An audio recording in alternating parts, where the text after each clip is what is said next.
5. द्वितीय क्रियाएं।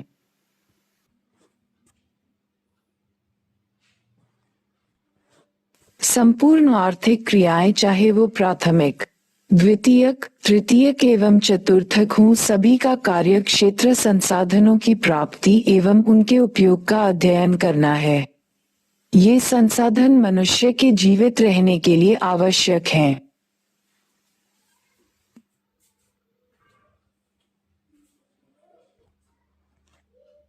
द्वितीयक गतिविधियों द्वारा प्राकृतिक संसाधनों का मूल्य बढ़ जाता है। प्रकृति में पाए जाने वाले कच्चे माल का रूप बदलकर यह उसे मूल्यवान बना देती है। कपास का सीमित उपयोग है, परंतु तंतु में परिवर्तित होने के बाद यह और अधिक मूल्यवान हो जाता है और इसका उपयोग वस्त्र बनाने में किया जा सकता है।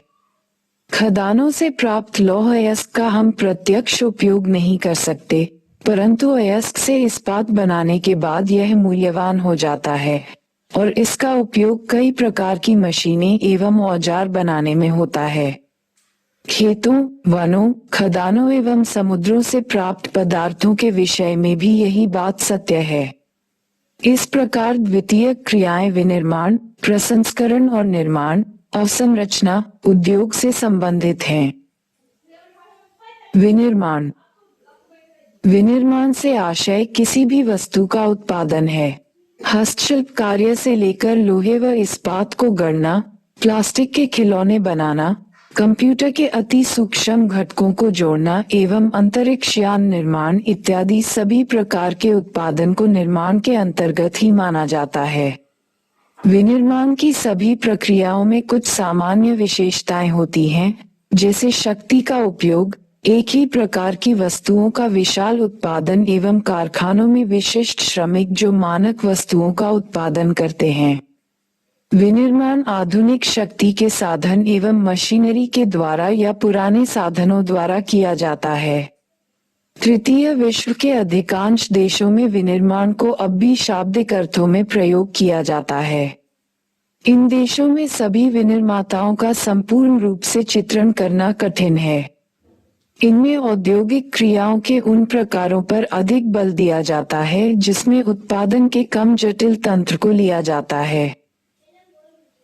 आधुनिक बड़े पैमाने पर होने वाले विनिर्माण की विशेषताएं वर्तमान समय में बड़े पैमाने पर होने वाले विनिर्माण की निम्नलिखित विशेषताएं हैं। कौशल का विशिष्टीकरण, उत्पादन की विधियां। शिल्प तरीके से कारखाने में थोड़ा ही सामान उत्पादित किया जाता है, जो कि आदेशानुसार बनाया जाता है, अतः इसकी लागत अधिक आती है, जबकि अधिक उत्पादन का संबंध बड़े पैमाने पर बनाए जाने वाले सामान से है, जिसमें प्रत्येक कारीगर निरंतर एक ही प्रकार का कार्य करता है। उद्योगों का निर्माण एवं विनिर्माण उद्योग। विनिर्माण का शाब्दिक अर्थ है हाथ से बनाना, फिर भी इसमें यंत्रों द्वारा बनाया गया सामान भी सम्मिलित किया जाता है। यह एक परमावश्यक प्रक्रिया है जिसमें कच्चे माल को स्थानीय या दूरस्थ बाजार में बेचने के लिए ऊंचे मूल्य के तैयार माल में परिवर्तित कर दिया जाता है। वैचारिक दृष्टिकोण से उद्योग एक निर्माण इकाई होती है जिसकी भौगोलिक स्थिति अलग होती है एवं प्रबंध तंत्र के अंतर्गत लेखा बही एवं रिकॉर्ड का रखरखाव रखा जाता है। उद्योग एक व्यापक नाम है और इसे विनिर्माण के पर्यायवाची के रूप में भी देखा जाता है। जब कोई इस्पात उद्योग और रसायन उद्योग शब्दावली का प्रयोग करता है, तब उसके मस्तिष्क में कारखाने एवं कारखानों में होने वाली विभिन्न प्रक्रियाओं का विचार उत्पन्न होता है। लेकिन कई गौण क्रियाएं हैं जो कारखानों में संपन्न नहीं होती, जैसे कि पर्यटन उद्योग या मनोरंजन उद्योग इत्यादि। अतः स्पष्टता के लिए विनिर्माण उद्योग शब्दावली का प्रयोग किया जाता है। यंत्रीकरण। यंत्रीकरण से तात्पर्य है किसी कार्य को पूर्ण करने के लिए मशीनों का प्रयोग करना। स्वचालित निर्माण प्रक्रिया के दौरान मानव की सोच को सम्मिलित किए बिना कार्य यंत्रीकरण की विकसित अवस्था है। पुनर्निवेशन एवं समृद्ध पाश कंप्यूटर नियंत्रण प्रणाली से युक्त स्वचालित कारखाने जिनमें मशीनों को सोचने के लिए विकसित किया गया है, पूरे विश्व में नजर आने लगी है। प्रौद्योगिकीय नवाचार। प्रौद्योगिक नवाचार शोध एवं विकासमान युक्तियों के द्वारा विनिर्माण की गुणवत्ता को नियंत्रित करने, अपशिष्टों के निस्तारण एवं अदक्षता को समाप्त करने तथा प्रदूषण के विरुद्ध संघर्ष करने का महत्वपूर्ण पहलू है।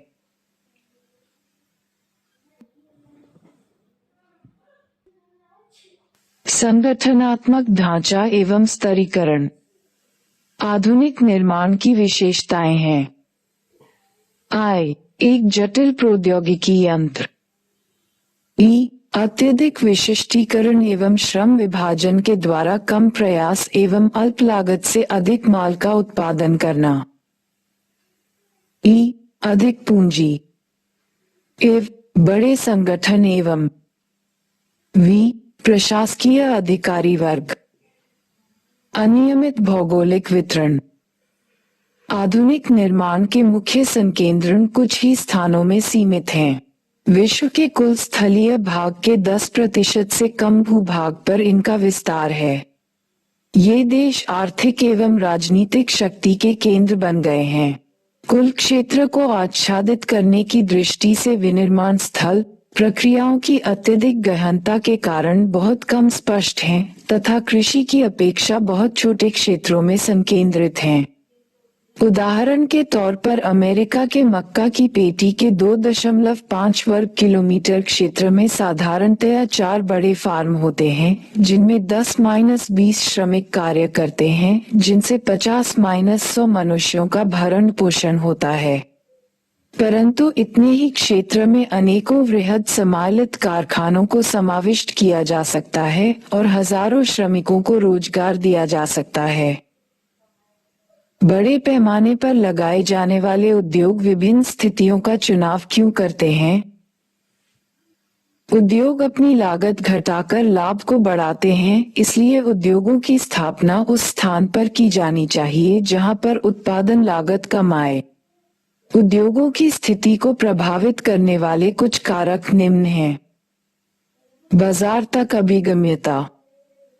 उद्योगों की स्थापना में सबसे प्रमुख कारक उसके द्वारा उत्पादित माल के लिए उपलब्ध बाजार का होना है।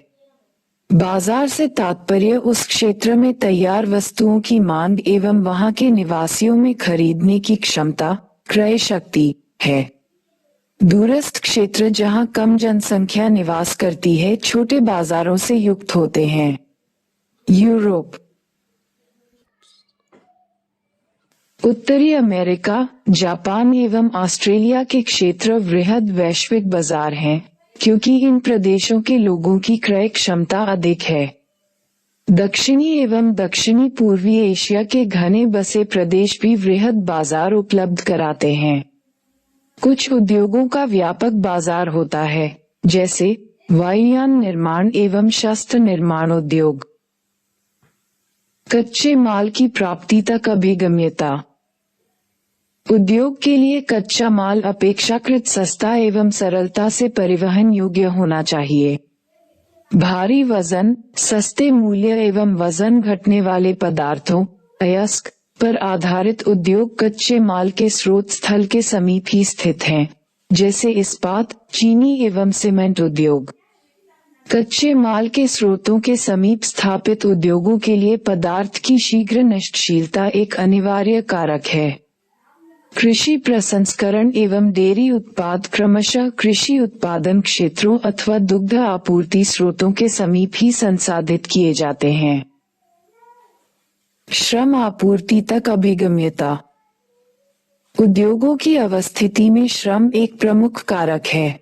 बढ़ते हुए यांत्रिकरण, स्वचालन एवं औद्योगिक प्रक्रिया के लचीलेपन ने उद्योगों में श्रमिकों पर निर्भरता को कम किया है। फिर भी कुछ प्रकार के उद्योगों में अब भी कुशल श्रमिकों की आवश्यकता होती है। शक्ति के साधनों तक अभिगम्यता। वे उद्योग जिनमें अधिक शक्ति की आवश्यकता होती है, वे ऊर्जा के स्रोतों के समीप लगाए जाते हैं, जैसे एल्यूमीनियम उद्योग। प्राचीन समय में कोयला प्रमुख शक्ति का साधन था, पर आजकल जल विद्युत एवं खनिज तेल भी कई उद्योगों के लिए शक्ति का महत्वपूर्ण साधन है। परिवहन एवं संचार की सुविधाओं तक अभिगम्यता। कच्चे माल को कारखाने तक लाने के लिए और परिष्कृत सामग्री को बाजार तक पहुंचने के लिए तीव्र और सक्षम परिवहन सुविधाएं औद्योगिक विकास के लिए अत्यावश्यक हैं। परिवहन लागत किसी औद्योगिक इकाई की अवस्थिति को निश्चित करने में महत्वपूर्ण कारक है। पश्चिमी यूरोप एवं उत्तरी अमेरिका के पूर्वी भागों में अत्यधिक परिवहन तंत्र विकसित होने के कारण सदैव इन क्षेत्रों में उद्योगों का संकेंद्रण हुआ है। आधुनिक उद्योग अपृथक्करणीय ढंग से परिवहन तंत्र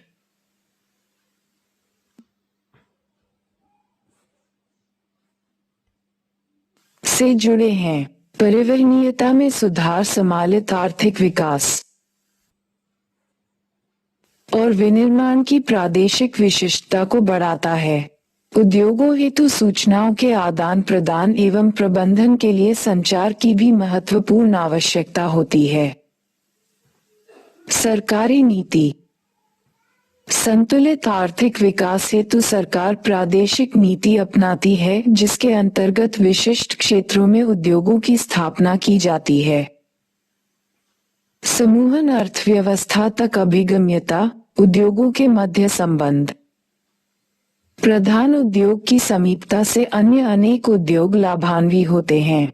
ये लाभ समूहन अर्थव्यवस्था के रूप में परिणत हो जाते हैं।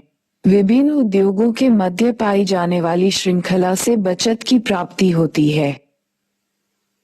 उपरोक्त सभी कारण सम्मिलित रूप से किसी उद्योग की अवस्थिति का निर्धारण करते हैं। स्वच्छंद उद्योग। स्वच्छंद उद्योग व्यापक विविधता वाले स्थानों में स्थित होते हैं। ये किसी विशिष्ट कच्चे माल जिनके भार में कमी हो रही है अथवा नहीं पर निर्भर नहीं रहते हैं। यह उद्योग संघटक पुर्जों पर निर्भर रहते हैं जो कहीं से भी प्राप्त किए जा सकते हैं। इसमें उत्पादन कम मात्रा में होता है एवं श्रमिकों की भी कम आवश्यकता होती है। सामान्यतः ये उद्योग प्रदूषण नहीं फैलाते। इनकी स्थापना में महत्वपूर्ण कारक सड़कों के जाल द्वारा अभिगम्यता होती है। विनिर्माण उद्योगों का वर्गीकरण। विनिर्माण उद्योगों का वर्गीकरण उनके आकार, कच्चा माल, उत्पाद एवं स्वामित्व के आधार पर किया जाता है। चित्र 5.1। आकार पर आधारित उद्योग। किसी उद्योग का आकार उसमें निवेशित पूंजी, कार्यरत श्रमिकों की संख्या एवं उत्पादन की मात्रा पर निर्भर करता है।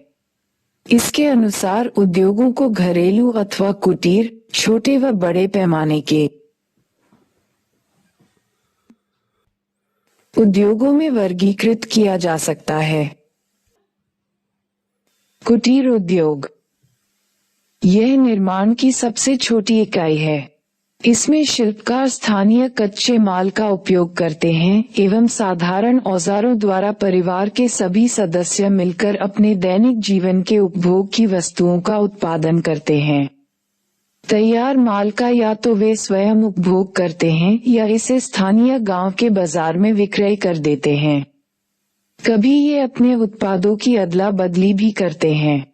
पूंजी एवं परिवहन इन उद्योगों को अधिक प्रभावित नहीं करते हैं, क्योंकि इनके द्वारा निर्मित वस्तुओं का व्यापारिक महत्व कम होता है एवं अधिकतर उपकरण स्थानीय लोगों द्वारा निर्मित होते हैं।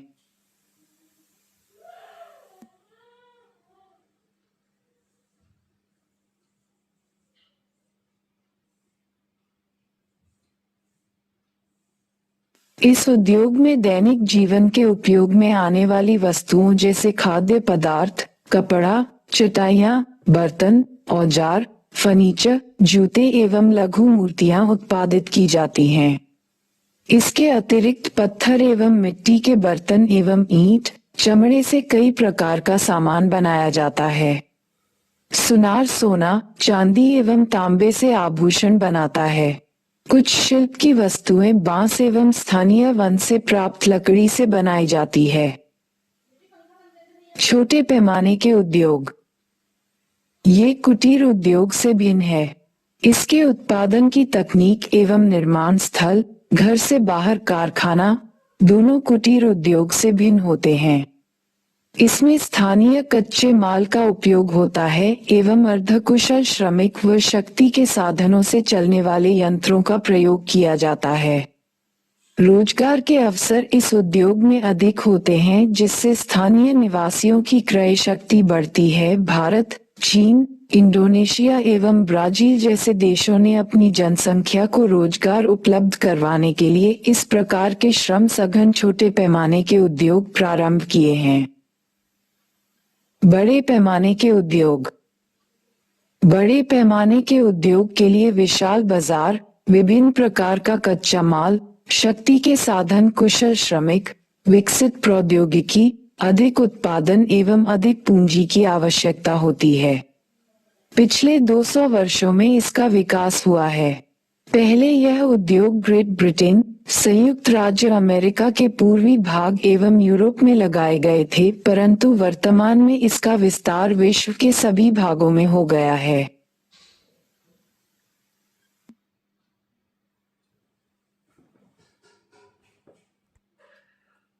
विश्व के प्रमुख औद्योगिक प्रदेशों को उनके वृहद पैमाने पर किए गए निर्माण के आधार पर दो बड़े समूहों में बांटा जा सकता। I. परंपरागत वृहद औद्योगिक प्रदेश, जिनके समूह कुछ अधिक विकसित देशों में है। E. उच्च प्रौद्योगिकी वाले वृहद औद्योगिक प्रदेश, जिनका विस्तार कम विकसित देशों में हुआ। कच्चे माल पर आधारित उद्योग।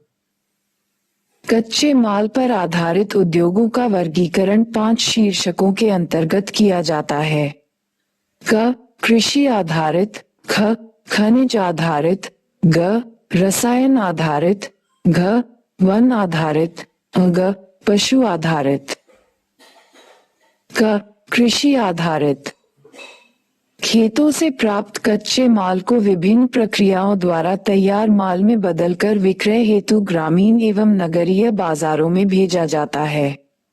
प्रमुख कृषि आधारित उद्योग में भोजन तैयार करने वाले उद्योग, शक्कर, अचार, फलों के रस, पेय पदार्थ, चाय, कॉफी, कोकोआ, मसाले, तेल एवं वस्त्र, सूती, रेशमी, जूट तथा रबड़ उद्योग आते हैं।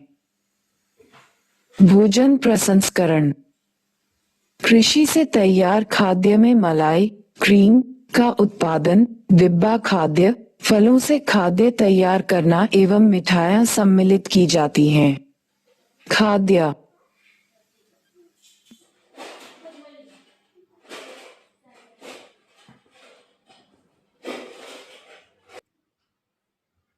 को सुरक्षित रखने की कई विधियां प्राचीन काल से चली आ रही है, जैसे उनको सुखाकर, संधान कर या अचार के रूप में तेल या सिरका आदि डालकर। पर इन विधियों का औद्योगिक क्रांति के पूर्व सीमित उपयोग ही होता था। कृषि व्यापार एक प्रकार की व्यापारिक कृषि है जो औद्योगिक पैमाने पर की जाती है। इसका वित्त पोषण प्रायः वह व्यापार करता है जिसकी मुख्य रुचि कृषि के बाहर हो। कृषि व्यापार फार्म से आकार में बड़े, यंत्रीकृत, रसायनों पर निर्भर एवं अच्छी संरचना वाले होते हैं। इनको कृषि कारखाने भी कहा जाता है। ख. खनिज आधारित उद्योग। इन उद्योगों में खनिजों को कच्चे माल के रूप में उपयोग किया जाता है। कुछ उद्योग लौह अंश वाले धात्विक खनिजों का उपयोग करते हैं, जैसे कि लौह इस्पात उद्योग, जबकि कुछ उद्योग अलौह धात्विक खनिजों का उपयोग करते हैं, जैसे एल्यूमिनियम, तांबा एवं जवाहरात उद्योग। सीमेंट, मिट्टी के बर्तन आदि उद्योगों में अधात्विक खनिजों का प्रयोग होता है। ग. रसायन आधारित उद्योग। इस प्रकार के उद्योगों में प्राकृतिक रूप में पाए जाने वाले रासायनिक खनिजों का उपयोग होता है, जैसे पेट्रो रसायन उद्योग में खनिज तेल, पेट्रोलियम का उपयोग होता है। नमक, गंधक।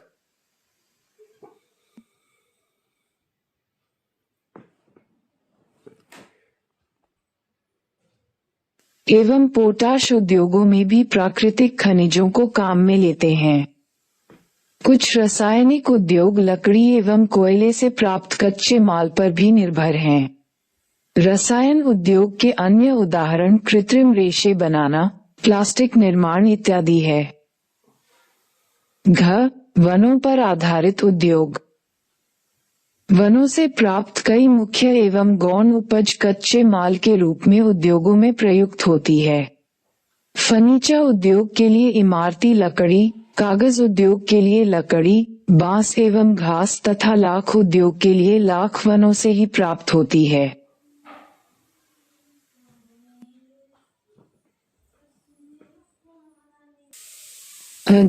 पशु आधारित उद्योग।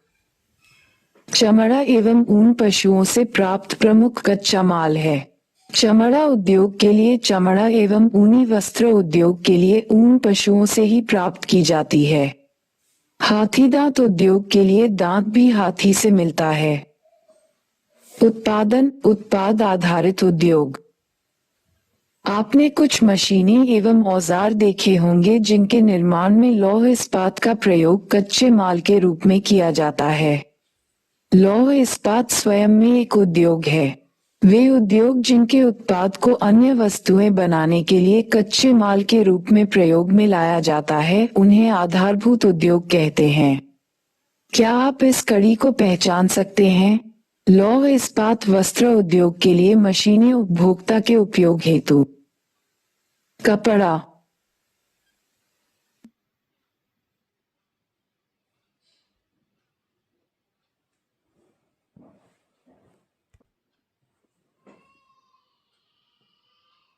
उपभोक्ता वस्तु उद्योग के ऐसे सामान का उत्पादन करते हैं जो प्रत्यक्ष रूप में उपभोक्ता द्वारा उपभोग कर लिया जाता है।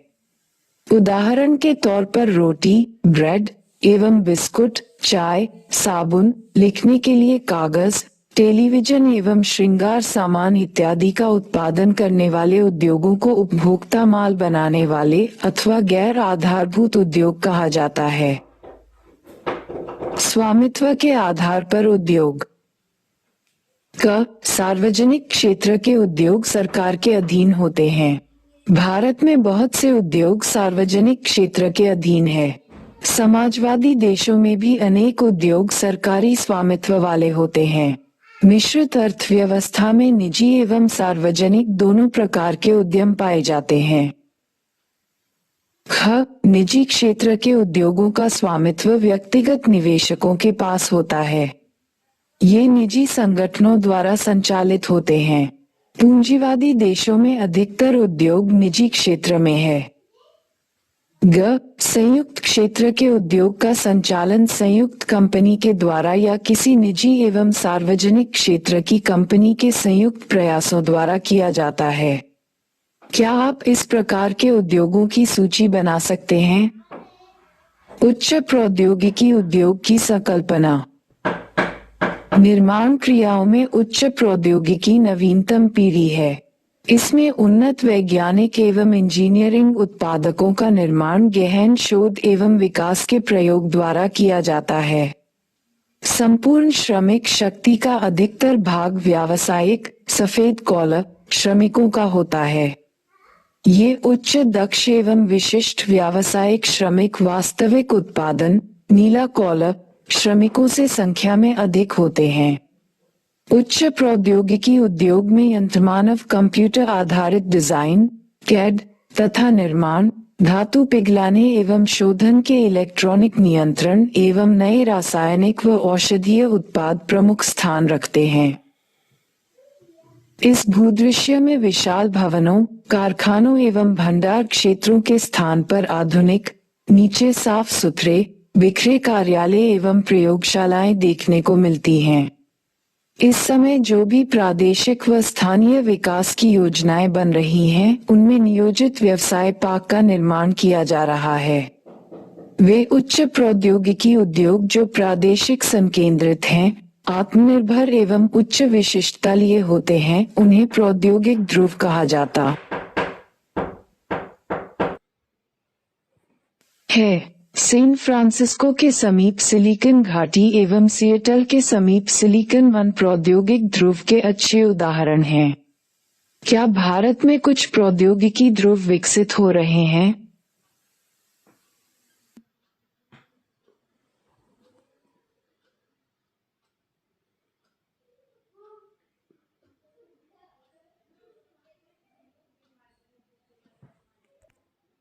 विश्व अर्थव्यवस्था में निर्माण उद्योग का बड़ा योगदान है। लौह इस्पात, वस्त्र, मोटर गाड़ी निर्माण, पेट्रो रसायन एवं इलेक्ट्रॉनिक्स विश्व के प्रमुख निर्माण उद्योग हैं।